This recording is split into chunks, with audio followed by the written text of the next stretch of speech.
Everything, your generosity sa cast, ang dami kong naririnig, even the directors, ang dami kong anecdotes naririnig na parang hiningi niya, Nay, pengi nito, doble pa daw yung binibigay mong sa eksena. Oh, parang masaya Ay, kami. talagang, Gusto ko kasi masaya yung yung kahit nagda-drama, gusto mo ang mga kasama mo happy. true, diba? true. Gusto yung ginagawa. And now, Nay, we're ready to answer questions. And joining me sa question and answer is from Corpcom, our partner Aaron Domingo. Do you have your mic na? Okay. Request lang po, sa mga magtatanong po, please stand up kasi hahabulin kayo ng camera since we're on a live streaming right now. Worldwide, we are seen. Aaron, who's shooting the first question? Yes, partner. Inay, congratulations. Lahat kami sobrang excited sa pagpasok mo. Our first question will come from no other than June Lalin of Abante. Hi, June. Yeah, Hi. yan. Siyempre, ako nabalitaan ko yun, papasok ka Maria dito sa Pira-Pirason noong press con, no? Sobrang excited lahat. Tapos, anong naramdaman mo na sobrang trending yung, what you call it, yung trailer, yung teaser na talaga namang nag-clap si Snooki, pero ang bongga rin ng ha-ha-ha nyo. Oo, lahat, ginagaya siya, in fairness. Oo, ginagaya-gaya siya. Papatalo ba naman si Amanda? Hindi rin tatanong kasi si Direk. Correct. Kasi meron itong dialogue si Cookie lagi na sinasabi, clap, clap, clap, yung ganon. Sabi ko, di ha, ha, ha. True. Sabi ko sa kanya. Sabi niya, ayan, yan ang sasagot mo ha. Sabi niya sa akin. Oh, doon pala yun. So, sa'yo pala galing talaga yun. O, yun sanang next question ko, kung paano naisip yun. Pero yan, nagkwento ka na mismo. Hindi mo na hinintay ang tanong. Ay, sorry. Preempt. Ibang klase talaga ang Maria, di ba? Pero kami nga, yun nga Maria, anong masasabi mo na sa tinagal-tagal mo sa showbiz? Siyempre, child stars pa lang kayo nila, Snooki, magkakasa. Pero hanggang ngayon, pag may bago kang palabas, may bago kang project, lahat na excite. Lalo, kahit nga yung may pinaplano, may binabalak for Metro Manila Film Fest, lahat nakatutok na sinasabi, sana nga pumasok din. Pero ngayon, eto ang bongga ng afternoon TV, kasi etong Pira-Pirason, pumasok na yung character mo. Pero yun nga, hindi ka nawawala. Anong masasabi mo doon? Ay, hindi na ako nawawala ngayon. Kasi alam ko na ang daan. Oh. Totoo na. Oo, di ba?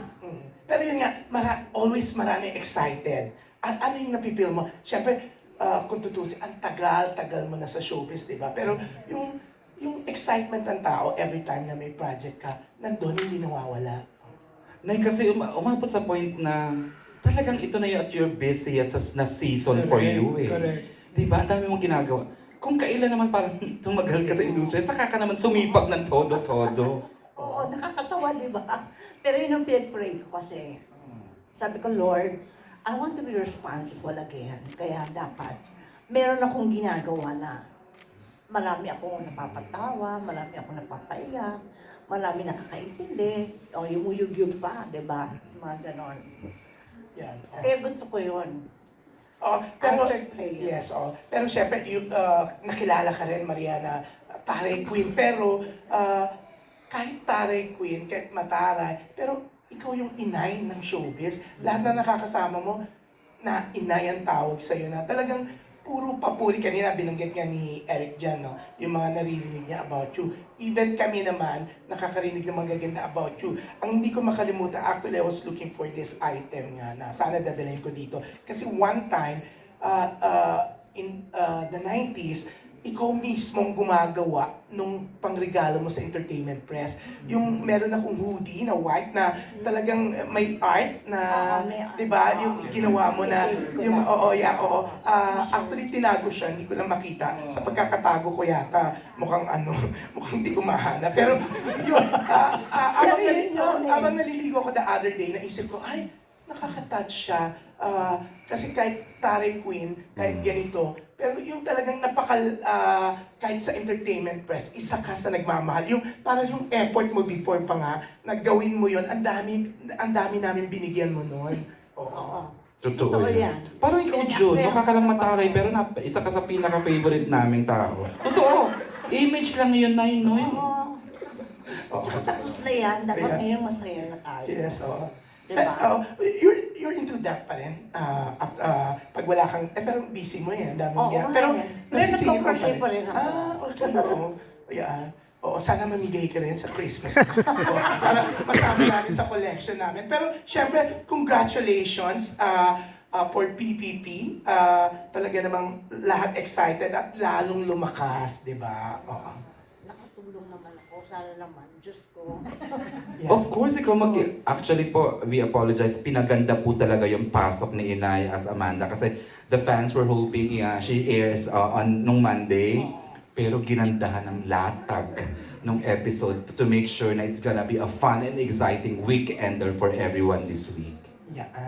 So, congratulations. And Thank you I very think much. you really deserve ng palakpak. Totoo yun, Jun. Yung pirma ni Maricel, di ba? Tandang-tanda natin Yes, yung oo. Maricel. At saka dati kasi yung show niya, di ba? True. Di ba? Pag sa OBB, di ba? True. Sa commercial gap. Di ba? Si Dondon meron nung notebook ni Maricel. Di ba notebook talaga? Ginagaya natin yung pirma niya. Pero Totoo yun nga, yun. yan, thank you. At syempre, up to now, we're so glad, we're so proud pag nai-invite sa mga event nyo. Kaya, we're all here talagang, Oo. kasi walang tumapat. Talagang kasi nag-iisa nga ang Diamond Star. Thank you very much. Thank you. June, thank you. Thank you, June. Thank you. At least, wala ka bang jet lag? Kasi plano ka lang kahapon, ngayon nandito ka na. As a Friday pa.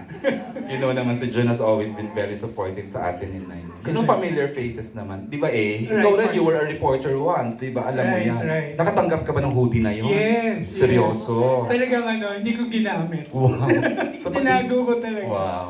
Tsaka, partner, pag sinabing Inay Maricel, markado lahat ng dialogues. Guys, sa mga nanonood, you have no idea how the Maricel Soriano touched the lives of the 80s people. True. Iba po.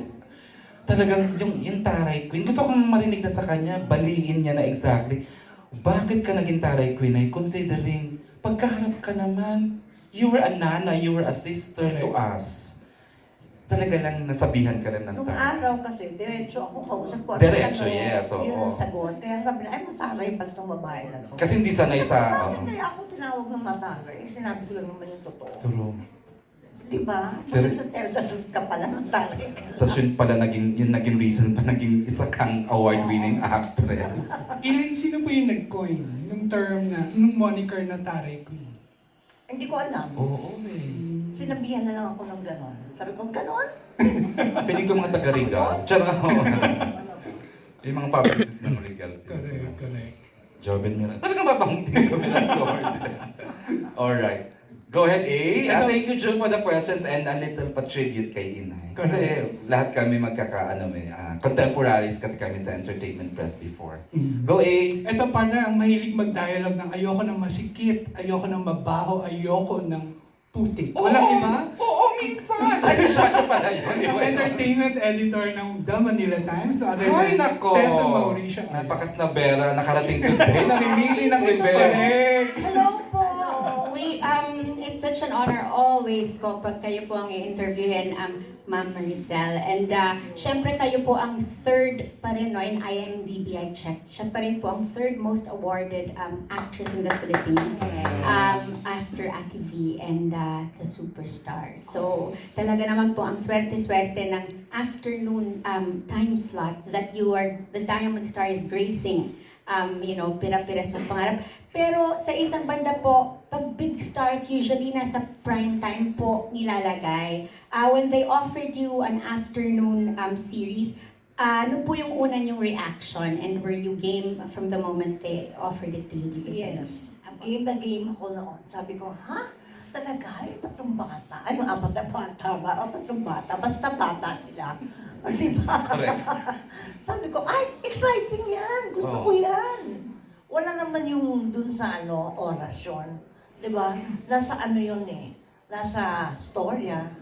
Nasa paano dinirehe. Hindi ba? Correct. Kasi po nga sa, at your stature ngayon, it's great na makita rin po ng mga artista natin na kahit, you don't really, it's not the time slot, it's not the billing and all that. It's really the project, the quality ang naibibigay sa mga manonood. Follow-up lang po ng konti dun sa tanong ni June earlier. Sabi nga niya, everyone's excited whenever you have a project. And ngayon, compared to mga past years na minsan isa lang pong pelikula or maliit, isa-isang projects lang. Obviously, you're at the stage that pipipili po kayo ng panahon, and if you want to spend time na magtrabaho. Ngayon po itong season na to ng buhay niyo, sabi niyo nga pinagdasal niyo, pero bakit po niyo naisipan, why did you think and decide that I wanna be busy again and finally take on offers that I'm sure matagal na pong dumarating sa inyo? Natanong ko din Kasi sa kanya dati, recently puro- eh. Ay, hindi, okay lang. Ay, hindi ngayon, kung ngayon. Puro ganon. May ganang stage Oo, na. may stage ako na ganon. Na ayoko, hindi ko pa maramdaman eh. Sabi ko, pag naramdaman ko, tutuloy-tuloy tayo. Ayan na nga. After The General's Daughter, nagtuloy-tuloy Oo, na. No? nagtuloy-tuloy. Ano po, hinahanap-hanap niyo po talaga ang acting? Parang ganon. Ganon. Parang ang hirap magsabi ng no. Pero lalo na kung ang ganda ng project. Di ba? Parang sa utak ko pala naglalaro na eh. Yung ganon. Pero may mga tinatanggihan pa rin naman siya. Alam ko Of yun. course, dapat naman. True. Alam ko yun. Last question na lang po. If anything, while watching you kanina, and seeing you lately, talagang napaka-glamorous and very classy. Lahat ng outfits, lahat ng looks nyo ngayon, no? I mean, I know in the 80s, syempre trendy, pa bagets and all that. Pero ngayon talaga, parang everything is so well chosen, talaga lahat ng outfits nyo. Ano ho yun? And na-enjoy nyo ba magbihis ng ganito? Or may stylist po ba kayo? May stylist ako si Patricia. Stylist. Coronado. Kasi sabi ko, ayoko yung yung 50 plus na nagpapakabagets ha. Ayoko ng ganyan ha. Baka nakakahiya naman tayo. Sabi ko, gusto ko yung lang, yung relax lang. Opo. Yun na, as yourself. Yes. Yung ganun lang. And it really, really looks good on you. Talagang bongga. Bongga po. Thank you, and again, congratulations on this